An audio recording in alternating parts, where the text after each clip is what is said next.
একবার একজন লোক একটি সদ্য যৌবনা উট পাখি নিয়ে একটি রেস্তোরাঁয় খেতে ঢুকেছে।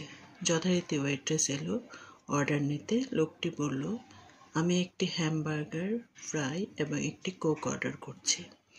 এবার সে উট পাখির দিকে ফিরে জিজ্ঞাসা করে, তোমার জন্য কি আনবো? আমিও একই জিনিস খাবো, উট পাখি বলল। কয়েক মিনিট পরে ওয়েট্রেস খাবার পরিবেশন করে গেল। বিল এসেছে 1143 টাকা। লোকটি তার পকেটে হাত দিয়ে একবারই 1143 টাকা বের করে দিল। গোনাগুনির কোনো ঝামেলা নেই, মানিব্যাগ নেই। দেখে মনে হবে যেন বাড়ি থেকে 1143 টাকা গুনে নিয়ে এসেছে সে। পরের দিন একই ঘটনা আবার ঘটল। একই অর্ডার, একই উট পাখি, একই জিনিস। এভাবেই কয়েকদিন ধরে চলতে থাকে। তারপর কোনো এক শনিবার রাতে লোকটি আবারও এলো।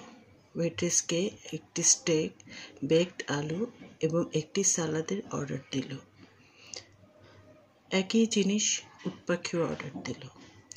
ওয়েট্রেস খাবার নিয়ে এসে বিল ধরিয়ে দিল 2054 টাকা। লোকটি তার পকেটে হাত দিয়ে 2054 টাকা বের করে দিতেই আজকে আর ওয়েট্রেস নিজেকে ধরে রাখতে না পেরে জিজ্ঞেস করলো, স্যার, আপনার কাছে সবসময় সমপরিমাণ টাকা থাকে কিভাবে? লোকটি হেসে বলল, কয়েক বছর আগে আমি বাড়ির চিলেকোঠায় একটি পুরানো চেরাগ খুঁজে পেয়েছিলাম। এটি ঘষতেই একটি দৈত্য এসে হাজির হয়। সে আমার দুটি ইচ্ছা জানতে চায়।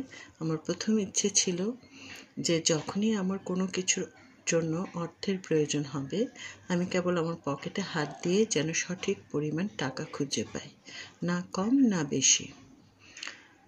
দত্ত বলল, তথাস্তু। আজ থেকে 1 কাপ কফি হোক বা নতুন গাড়ি, তোমাকে কখনই টাকার চিন্তা করতে হবে না। এটি সর্বদা তোমার পকেটে হাতে পেয়ে যাবে। বাহ, ওয়েট্রেস বলল, এটা তো দারুণ বুদ্ধিমানের কাজ হয়েছে। আপনার তো কখনো টাকা গুনে খরচ করতে হবে না। ওয়েট্রেস এবার উট পাখির দিকে তাকিয়ে জিজ্ঞাসা করে, এই উট পাখির কী রহস্য? লোকটি দীর্ঘশ্বাস ফেলে বলল, আমার দ্বিতীয় ইচ্ছা, আমি একটা লম্বা, গ্রীবা, ছিপছিপে গড়নের আয়তলোচনা সঙ্গী চেয়েছিলাম, যে আমার সাথে থাকবে এবং আমার সব কথায় এক বাক্যে মেনে নেবে। জিন বেটা এমন মেয়ে খুঁজে না পেয়ে আমার এই বড় বড় চোখওয়ালা লম্বা গ্রীবার উট পাখি ধরায় দিয়ে গেছে।